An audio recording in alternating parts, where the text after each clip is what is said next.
पीढ़ी हमारे किसान अलग अलग स्पीसीज की अलग अलग वैरायटी इनको सहेज कर रखते गए और उसको विकास करते रहे। किसान की विरासत, धरती के वनस्पति संसाधन, एक अधिकार जिसका दुनिया भर के देश करते हैं सम्मान।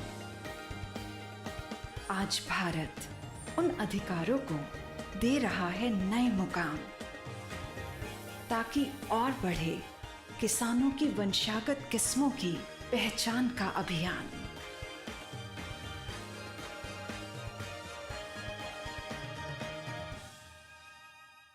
नमस्कार, स्वागत है आपका कृषि दर्शन में। मैं हूं अंशु सिंह। कृषि दर्शन आप किसान भाई बहनों के लिए एक ऐसा कार्यक्रम है जिसके जरिए हम आप तक पहुंचाते हैं कृषि जगत से संबंधित तमाम नई नई जानकारियां। हमारा प्रयास होता है कि जानकारियां किसानों तक पहुंचे ताकि इनका उचित इस्तेमाल कर वो अपनी आय में वृद्धि कर सके, साथ ही देश के विकास में भी महत्वपूर्ण भूमिका निभा सकें। हमेशा की तरह कार्यक्रम में सबसे पहले हम बात करेंगे विज्ञान और किसान की, उसके बाद नजर डालेंगे कृषि स्टार्टअप पर और अंत में देखेंगे फार्मिंग इंडिया। तो चलिए शुरुआत करते हैं आज के कृषि दर्शन की। कृषि दर्शन में आपको अब लेकर चलते हैं कृषि मंत्रालय में स्थित डीडी किसान के स्टूडियो, जहां से हम जानकारी प्राप्त करते हैं सरकार की विभिन्न योजनाओं के बारे में जिससे हमारे किसानों को लाभ हो सके। आइए जानते हैं आज किस विषय के बारे में हम आप तक जानकारी पहुंचा रहे हैं। भारत सरकार ने 31 दिसंबर 2027 तक देश को दलहन के उत्पादन में आत्मनिर्भर बनाने की योजना बनाई है। इस योजना का क्रियान्वयन भारत सरकार की कृषि एवं किसान कल्याण मंत्रालय के जो दोनों विभाग हैं, कृषि एवं कल्याण विभाग, कृषि किसान कल्याण विभाग और भारतीय कृषि अनुसंधान परिषद, इन दोनों के सहयोग से ये योजनाएं क्रियान्वित की जाएंगी। अपने देश में दलहन उत्पादन लगभग 275 लाख टन का है और हमें लगभग 25 लाख टन मंगाना पड़ता है बाहर से, तब जाकर के हमारी घरेलू ज़रूरतें जो हैं वो पूरी हो पा रही हैं। तो सरकार की ये योजना है कि ये जो 25 लाख टन हम आयात करते हैं, ये अगले 4 वर्षों में 2027 के 31 दिसंबर तक हम ये आयात करना बंद कर, हम अपने आयात को शून्य पर लेके चले जाएं, बल्कि अपने उत्पादन को इतना बढ़ा लें कि हमारे ज़रूरतों से हम ज़्यादा उत्पादन करने लगें और निर्यात करने की स्थिति में आ जाएं। एक तो जो पहली योजना है हमारी, वो है कि दलहन के क्षेत्रों को बढ़ाना। आज जितने में हमारे दलहन का क्षेत्रफल है, उस दलहन के क्षेत्रफल में वृद्धि करना। इसके लिए हम लोगों ने अपने पूरे देश में क्षेत्रों का मुआयना किया है, क्षेत्रों का आकलन किया है और उसके आधार पर पाया है कि 3 ऐसी फसल प्रणाली हैं जहां हम अपने दलहन के उत्पादन को बढ़ाने के लिए जो क्षेत्र बढ़ाना चाहते हैं वहां हम बढ़ा सकते हैं। तो पहला क्षेत्र है उत्तर प्रदेश और महाराष्ट्र का गन्ना क्षेत्र। इस गन्ने क्षेत्र में हम अंतः फसल पैदा करके, दलहन को एक अंतः फसल के रूप में लेकर के हम लगभग 30 लाख हेक्टेयर में ये क्षेत्र बढ़ा सकते हैं। 30 लाख हेक्टेयर क्षेत्र गन्ने के अंतः फसल के रूप में दलहनी फसलों को उगा करके ले सकते हैं। दूसरी जो क्षेत्र को चिन्हित किया गया है वो है धान और गेहूं फसल प्रणाली के क्षेत्र, जो यूपी, बिहार, हरियाणा में है। यहाँ पर हम कैसे दलहनी फसलों को ले जा सकते हैं इस फसल प्रणाली में, उसकी हमारी योजनाएं बन गई हैं कि हम वहाँ पर उसमें लगभग 40 लाख हेक्टेयर क्षेत्र चिन्हित किया गया है इन तीनों राज्यों में, जहाँ हम धान गेहूं फसल प्रणाली में दलहन को लेके जा सकते हैं। और जो तीसरा क्षेत्र हमने देखा है वो है पूर्वी और मध्य भारत का क्षेत्र और दक्षिण भारत का क्षेत्र। खास तौर से जो दक्षिण भारत में कोस्टल जिले हैं हमारे, जहां धान के कटाई के बाद खेत खाली छोड़ दिया जाता है, हम उस खाली क्षेत्रों को दलहन उत्पादन में ला सकते हैं। इसके लिए हमारी योजनाएं तैयार हो गई हैं। तो एक तो हमने बताया कि हम क्षेत्रफल बढ़ा करके अपने देश में दलहन उत्पादन को बढ़ा सकते हैं। दूसरा है कि हमारी योजना ये है दूसरी कि हम जो अभी उत्पादन प्रति यूनिट हम ले रहे हैं, अभी लगभग 9 क्विंटल के आसपास हम ले लेते हैं, हमारा एवरेज जो है देश का। अगर हम इसको बढ़ा लें, इसको बढ़ाने के लिए हमने जो हमारी सबसे अधिक पैदावार देने वाली 2-2 टन से अधिक पैदावार देने वाली दलहन की किस्में हैं, उनको हमने चिन्हित कर लिया है। और इन सभी चिन्हित किस्मों को हमने प्रदर्शनी के लिए अपने देश के जो करीब हर जिले में कृषि विज्ञान केंद्र हैं, उनके माध्यम से हमने इनका प्रदर्शन करने की योजना बना ली है। बहुत महत्वपूर्ण प्राकृतिक और संचालनात्मक चुनौतियां और मुद्दे हैं जो भारतीय पहाड़ियों में ठंडे पानी के मत्स्य पालन के तेज़ी से विकास में बाधा डालते हैं। मानसून के महीने के दौरान बादल फटने के कारण बार बार आने वाली बाढ़ से मछली तालाबों में बड़ा नुकसान होता है, जिनके मछली पालक विशेष रूप से ट्राउट क्षेत्र में निवेश करने के लिए हतोत्साहित हो जाते हैं। इस साल हिमाचल प्रदेश और उत्तराखंड में भारी बारिश की तबाही मचाई है, जहां भारी मात्रा में मानव जीवन और संपत्ति का नुकसान हुआ है, जिसे ट्राउट तालाबों का नुकसान भी शामिल है। यह अभूतपूर्व भारी वित्तीय और संपत्ति की अपूर्णीय क्षति मछली किसानों के उत्साह को हमेशा के लिए ख़त्म कर देती है। हालांकि हिमाचल प्रदेश जैसे राज्यों में ट्राउट पशुधन बीमा की राज्य योजना है, लेकिन इसे लागू नहीं किया जा रहा है। इसलिए ट्राउट पालन के लिए प्रभावी और व्यापक बीमा योजना का अभाव ट्राउट किसानों को असुरक्षा की भावना पैदा कर रहा है। तेजी से मत्स्य पालन विकास के लिए मछली विशेषकर ट्राउट किसानों के लिए एक प्रभावी और व्यापक बीमा योजना की आवश्यकता है। गुणवत्ता और स्थिरता की पहचान के रूप में बुनियादी ढांचों का स्थापना के लिए मानक मान्यता का पता लगाने की क्षमता का अभाव भी है। ट्राउट फीड की उच्च लागत किसानों को मुनाफे की कमी कर देती है। जल विद्युत परियोजनाओं के निर्माण से बचें जो प्रजनन के लिए मछली की नदी में आवाजाही को बाधित करते हैं। काफ़ी संख्या में निष्क्रिय मत्स्य पालन इकाइयां हैं, जिन्हें किसानों द्वारा उनके प्रभावी उपयोग के लिए पुनर्निर्माण किया जा सकता है। भारत में पहाड़ी क्षेत्र में ट्राउट मछली पालन का प्रोत्साहन हिमालय और उत्तर पूर्वी राज्यों और केंद्र शासित प्रदेशों जम्मू कश्मीर और लद्दाख के ऊपरी पहाड़ों में ट्राउट खेती के लिए बहुत अच्छी जलवायु परिस्थितियां हैं। हाल ही में भारत में ट्राउट को खेती को महत्व मिला है। ऐसा इसलिए संभव हुआ है क्योंकि रेनबो ट्राउट की तेज़ी से बढ़ने वाली नस्लों की उपलब्धता, संकृतित कृत्रिम आहार की उपलब्धता, भारत और राज्य सरकार से वित्त पोषण, बेहतर प्रौद्योगिकी के कारण पिछले कुछ वर्षों में बीज और टेबल आकार की मछलियों की उपलब्धता में बड़ी वृद्धि हुई है। इस मछली की प्रजाति में कमी तुलनात्मक रूप से अधिक है। ट्राउट फार्मिंग को बहुत महत्व मिला है क्योंकि बड़े शहरों में इसे उच्च कीमत वाली मछली को खरीदने के लिए एक बड़ा बाजार सामने आया है। सरकार मछली फार्मों में ट्राउट की बिक्री कीमत 550 रुपये से 600 रुपये प्रति किलोग्राम है, लेकिन बड़े शहरों में इनकी कीमत 800 रुपये प्रति किलो तक पहुंच जाती है। सरकारी ट्राउट मछली फार्म व्यावसायिक पैमाने पर उपलब्ध 2 विश्व स्तरीय फार्म है। एक तो जम्मू कश्मीर में कोकारनाग ट्राउट फार्म है, दूसरा हिमाचल प्रदेश में पातलीकुल ट्राउट फार्म है। अनुसंधान संस्थान के फार्म DCFR में चंपावत, उत्तराखंड के ठंडे पानी का मछली फार्म, अन्य ट्राउट फार्म लगभग हर पहाड़ी राज्य में उपलब्ध है। ट्राउट मछली उत्पादन के लिए मछली किसानों द्वारा निजी क्षेत्र में लगभग 300 रेसवे और सरकारी क्षेत्र में 80 रेसवे, सरकारी ट्राउट फार्म में 35 ट्राउट मछली बीज हैचरी और सरकारी मछली फार्म में 10 ट्राउट फीड मिल स्थापित किए गए हैं। हैचरी और ट्राउट फीड मिल ट्राउट मछली किसानों को उचित दरों पर ट्राउट बीज और ट्राउट फीड बेचते हैं। भारत सरकार के मत्स्य पालन विभाग का लक्ष्य आने वाले वर्षों में ठंडे पानी से मत्स्य पालन को और अधिक विकसित और विस्तारित करना है।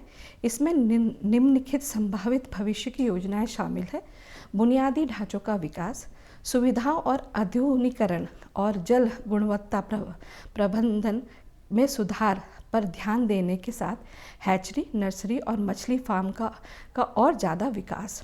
मछली किसानों द्वारा ट्राउट खेती के लिए विभिन्न आकारों के रिसर्कुलेटरी जल कृषि प्रणालियां जैसे नवीनतम मछली पालन प्रौद्योगिकी को अपनाने का प्रोत्साहन करना। और आइए अब नजर डालते हैं विज्ञान और किसान पर।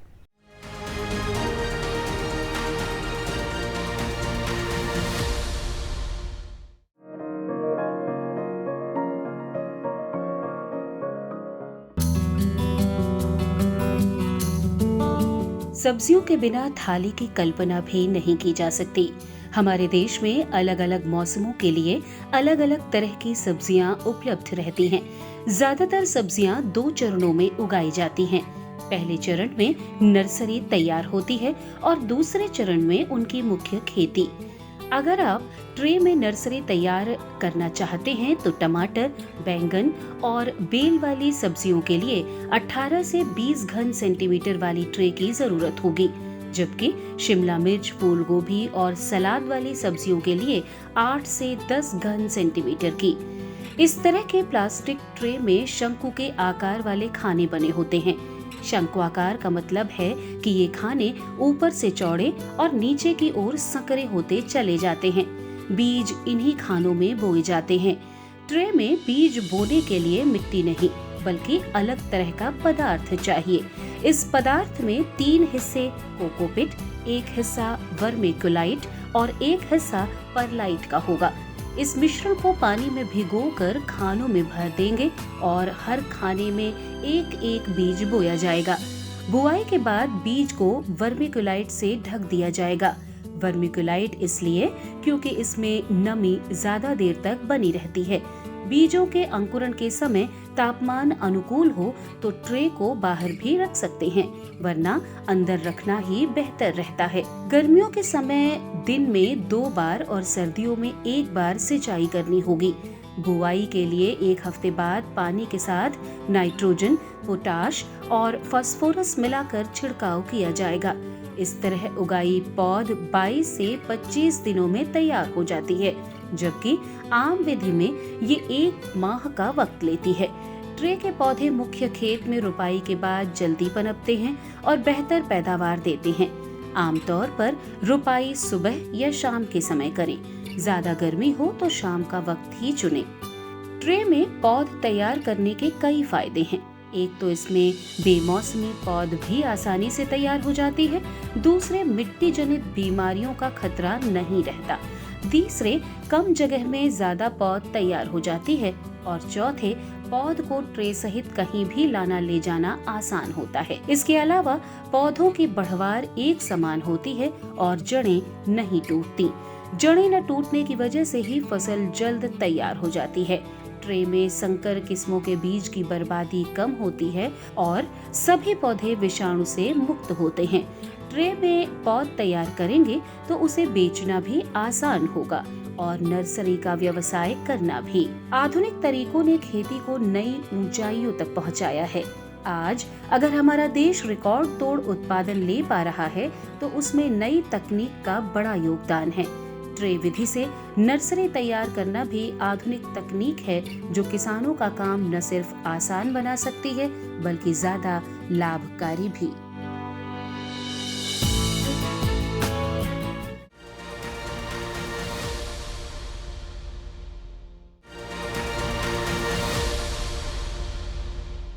इसी के साथ ही यहाँ वक्त एक छोटे से ब्रेक का, लेकिन ब्रेक के बाद जब वापस आएंगे तो कृषि दर्शन में बात करेंगे कृषि स्टार्टअप की। कहीं मत जाएगा, देखते रहें कृषि दर्शन।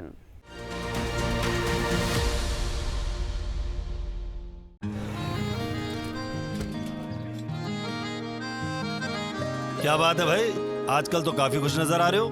क्यों ना हो, अब मैं ऑर्गेनिक खेती जो कर रहा हूँ ये पूरा प्राकृतिक है, ऑर्गेनिक है। इसमें हमारे खेत, हमारी फसल और हमारी जेब सब फायदे में होते हैं और इसमें लागत भी कम है। जी हाँ, आप भी ऑर्गेनिक खाद का प्रयोग करें, अपनी फसल और मिट्टी को तंदुरुस्त बनाएं और आपकी आमदनी में इजाफा करें। अधिक जानकारी के लिए किसान call centre toll free number 1800-180-1551 पर कॉल करें और लॉग ऑन करें kisan.gov.in और farmer.gov.in। कृषि और किसान कल्याण मंत्रालय द्वारा किसान हित में जारी।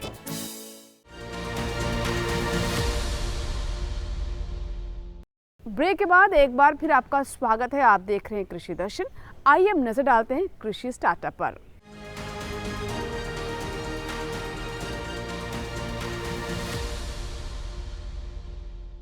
कृषि स्टार्टअप कृषि दर्शन का एक ऐसा सेगमेंट है जिसमें हम आपकी मुलाकात करवाते हैं सफल किसानों से। ये वो किसान हैं जिन्होंने देश के कोने कोने में अपनी पहचान बनाई है और अन्य किसानों के लिए प्रेरणा भी साबित हो रहे हैं। कहते हैं अगर मन में कोई बात ठान लें और बिना हिचक के, बिना किसी घबराहट के इच्छा शक्ति के साथ आगे बढ़ते जाएं तो मंजिल जरूर प्राप्त होती है।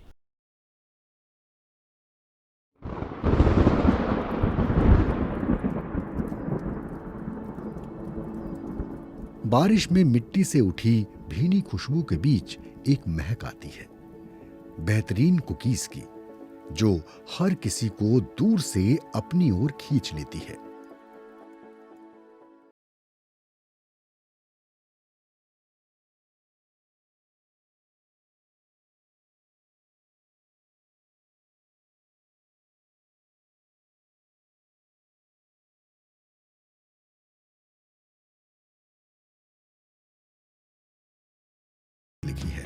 एक महिला जब घूंघट से बाहर निकलती है तो दिक्कतें तो काफी सारी आती हैं, क्योंकि वो कभी एक तो घर से बाहर नहीं निकली, फिर उसके लिए समाज से भी लड़ना पड़ता है कि कहाँ गई, क्यों गई। लेकिन कोशिश इंसान को करनी चाहिए और हार नहीं माननी चाहिए। 2013 में पूजा शर्मा ने संस्था की शुरुआत की थी और आज इनके साथ साथ गांव की 150 महिलाएं जुड़ चुकी हैं। आज पूजा अपने जैसी कई महिलाओं को आत्मनिर्भर बना रही है। शुरुआत में हमने एक एसएचजी बनाया, इससे काफी फायदा महिलाओं को भी हुआ है। आज महिलाएं सेल्फ हेल्प ग्रुप से जुड़कर उन्हीं से सरकारी योजनाओं का फायदा उठाती हैं और उन्हीं से मतलब जब उनको जरूरत होती है तो वहां से पैसे लेके वो अपना काम कर सकती हैं।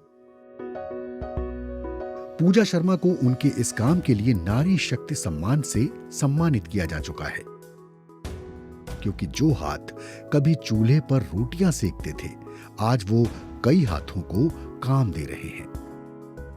जैसे हमारे मोदी जी का सपना था कि 2022 तक हम महिला मतलब किसानों की आय डबल करेंगे, तो इसी पे मैंने काम किया।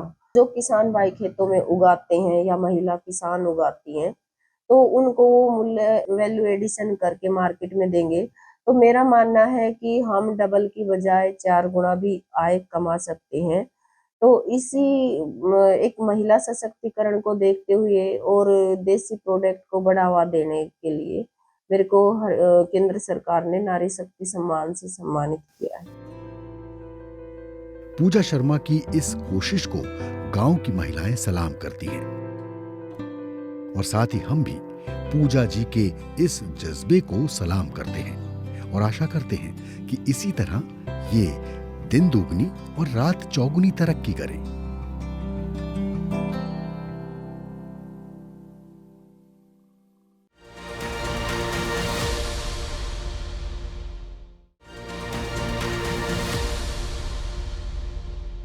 इसी के साथ ही यहाँ वक्त एक छोटे से ब्रेक का। ब्रेक के बाद जब वापस आएंगे तो बात करेंगे फार्मिंग इंडिया की। कहीं मत जाइएगा, देखते रहे कृषि दर्शन।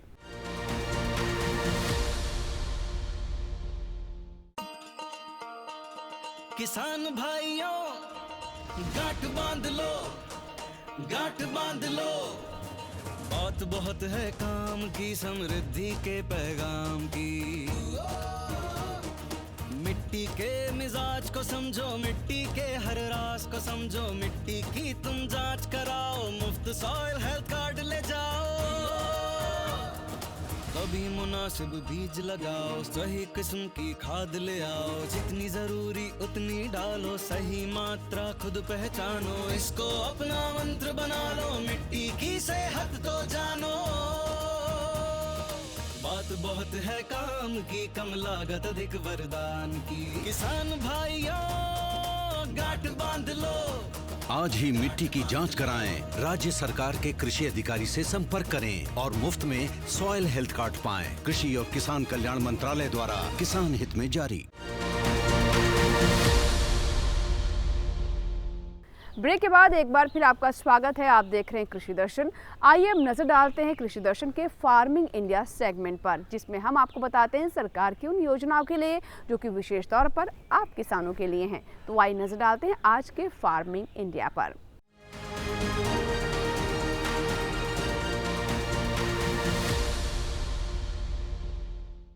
फार्मिंग इंडिया में आज हम आपको जानकारी देंगे मृदा स्वास्थ्य कार्ड यानी सॉइल हेल्थ कार्ड के बारे में। मिट्टी की सेहत के बारे में सही जानकारी पाने के लिए बहुत आवश्यक है कि हमारे किसान मिट्टी की जांच करवाएं और सॉइल हेल्थ कार्ड को इस्तेमाल करें। इससे उन्हें उचित जानकारी मिल पाती है कि कौन से पोषक तत्वों की कितनी कमी है और किसकी कितनी पूर्ति करनी है। इसके कई फायदे हैं। एक तो मिट्टी की सेहत सुधरती है और साथ ही किसानों की लागत भी कम होती है। आइए जानते हैं सॉइल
और हरियाणा में 85 से 90% किसान इस योजना का हिस्सा हैं। अध्ययनों से पता चला है कि इस कार्ड की सलाह पर की गई खेत से लागत में 8 से 10% की बचत हुई है। इस कार्ड का एक पोर्टल बना हुआ है। किसान वहां से भी अपना कार्ड प्रिंट करवा सकते हैं। इस पोर्टल पर 21 भाषाओं में खेती के बारे में बहुत सी जानकारियां उपलब्ध हैं। किसानों के लाभ के लिए प्रशिक्षण, प्रदर्शनी और किसान मेलों का भी आयोजन किया जाता है। 2019-20 के दौरान आदर्श ग्राम विकास के नाम से एक परियोजना शुरू की गई है, जिसके तहत खेतों से मिट्टी के नमूने उठाए गए। परियोजना के तहत हर ब्लॉक से एक गांव लिया जाता है और वहां मिट्टी के नमूने जमा करके उनकी जांच होती है। इस तरह हर गांव में 1 हेक्टेयर रकबे की जमीन से नमूने लिए जाते हैं।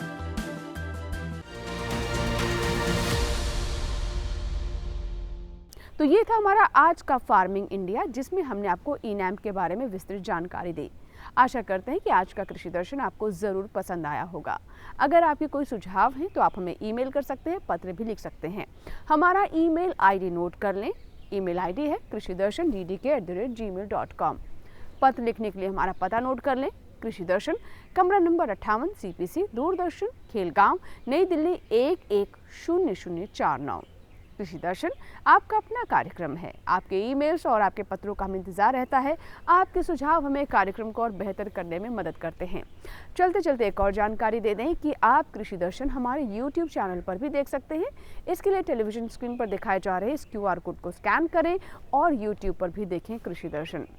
कृषि दर्शन के नए अंक में नई जानकारियों के साथ फिर होगी आपसे मुलाकात। तब तक आप बने रहें दूरदर्शन किसान के साथ। नमस्कार।